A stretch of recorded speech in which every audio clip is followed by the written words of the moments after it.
Probably the biggest change that EA Sports made to Madden 23 is a new passing mechanic called skill-based or precision passing. And in this video, I'm going to be explaining the basics of how this new system works, as well as some advanced strategies that you guys can use to truly take advantage of this new mechanic. So yeah, let's get started with the first thing that everyone's going to have to do before they use this mechanic, and that's to simply turn it on. So go to your game options, scroll to skill-based passing, and you're going to see three different options: placement and accuracy, placement, as well as classic. Now the classic setting is simple. That's going to be the way you guys disable skill-based or precision passing, so if you're not having a good time with it or you can't understand it, you can turn it on classic. But if you're looking to learn precision passing, I would say placement is a great place to start. It's kind of how you dip your toe into the water by only controlling the placement of the pass without having to worry too much about the strength of your pass, as well as some other more in-depth features. Then once you guys have really mastered skill-based passing, you can turn it on placement and accuracy. That's going to allow for finer control of the passing strength and accuracy. So in my opinion, when you're learning, I would start on placement, then I'd move to placement and accuracy. Now there's also 5 other important settings right here. I'm not going to cover them in the video. I made a full in-depth video going over the best settings you want to use in Madden 23, so to learn more about those, I will leave that video linked in the description. Okay, so now that precision passing is on, let's call a play and showcase how this works. Now to use this mechanic, all you're going to do is hold down the left trigger as you throw a pass and move the left stick to the area you want the ball to go. So to showcase how this works, let's throw the ball to Gabe Davis right here. He's the outside receiver on the right side of the field, and I'm going to hold the left stick down to kind of throw this football closer to me. So let me actually slow this down for you guys so you can see what just happened right there. There's basically 2 circles on the field. The first one is the bigger circle, and that's kind of like where you can throw your football,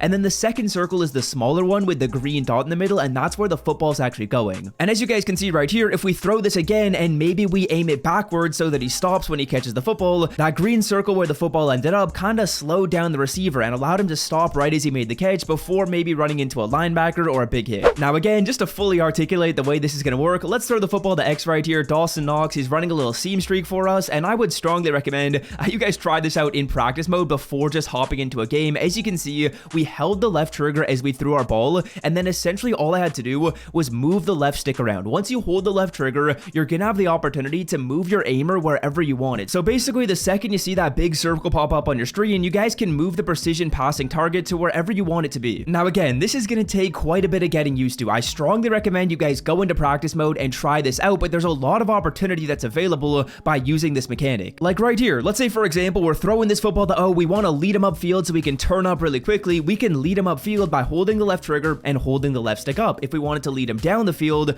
maybe in front of a corner, we could hold the left trigger and hold the left stick down. Again, there's going to be a lot of opportunity to lab up some kind of crazy dots with this. Now I also want to show you guys 2 other very important things in the video. The first one is something that I was relatively confused by. So basically what's going to happen when you hold down the left trigger is that's going to give you the opportunity to move your reticle outside of that original circle. So right here, let's watch Dawson Knox. I'm going to throw this seam streak, and instead of holding the left trigger and my left stick to the left, I'm just going to hold my left stick to the left, and I'm not going to hold the trigger. And basically what will happen is the reticle is going to go as far as it possibly can, but within that bigger circle. Now watch this again. I'll throw that exact same ball, but this time I'm going to hold the left trigger. Holding the left trigger is basically going to allow you guys to move your reticle outside of that circle. So by holding the left trigger, it gives you opportunities to make some passes that wouldn't be available. Of course, pass leading, you guys can still do without holding the left trigger. If I just want to pass lead this to Dawson Knox and pass lead it to the right, I can most certainly do that, but my reticle will stay inside of that circle. Now, in my opinion, there is a lot you guys can do when it comes to like playing around with precision passing. Like right here, we could almost like kind of throw a back shoulder fade right there on a streak, which is kind of sick. And another thing that I really like doing is using this feature to help me beat man coverage. Let's say, for example, I'm throwing it to O right here, and there's a defender that's like right behind him. By using precision passing, what I can do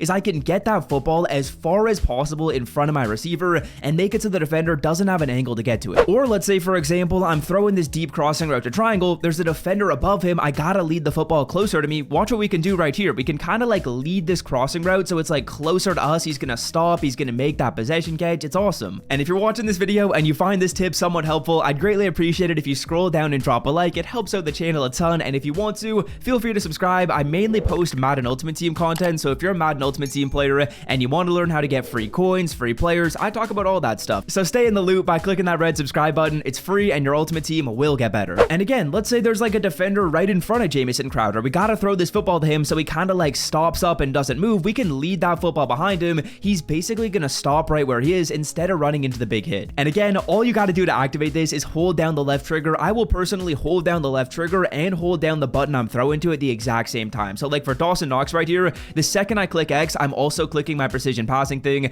and that time I make a bad throw. There is going to be risk with this. It's like high risk, high reward. You can throw the football and it could end up being in a situation where your receiver can't get it, because now that we're holding the left trigger, we're getting it outside of that reticle, which is a guaranteed catch. We're putting it into a situation where our wide receiver is going to have to animate on the football, and sometimes if you make a bad throw, the defender could be the only one that's animating, and it could be a pick right there. But ultimately, there is just so much potential with this strategy. You guys got to try it in practice mode. And I think the one thing that I'm really trying to master that I think would be sick is like if we could throw back shoulder fades to Stephon Diggs, that'd be awesome. Like I'm going to try and hold this stick down, and as you guys can see, that's like as close as you're going to get to a back shoulder fade. That's not something we've literally ever been able to do in any Madden game so far. I'm holding the left stick down and I'm kind of like angling it towards the sideline a little bit, and as you guys can see, he's kind of going to just pivot. Hopefully the defender keeps on running and he gets an easy kind of like back shoulder catch. That's pretty sick. That's not something we've seen in any other Madden game. So I strongly recommend you guys try out the mechanic. Again, there's some other really important settings in here that you guys gotta understand, and if you're looking to understand them better, I made a full-length video that I will leave right here. Be sure to click it. It's important you guys understand the reticle distance, the speed. I go over all that, so click that video, and until next time, I'm out.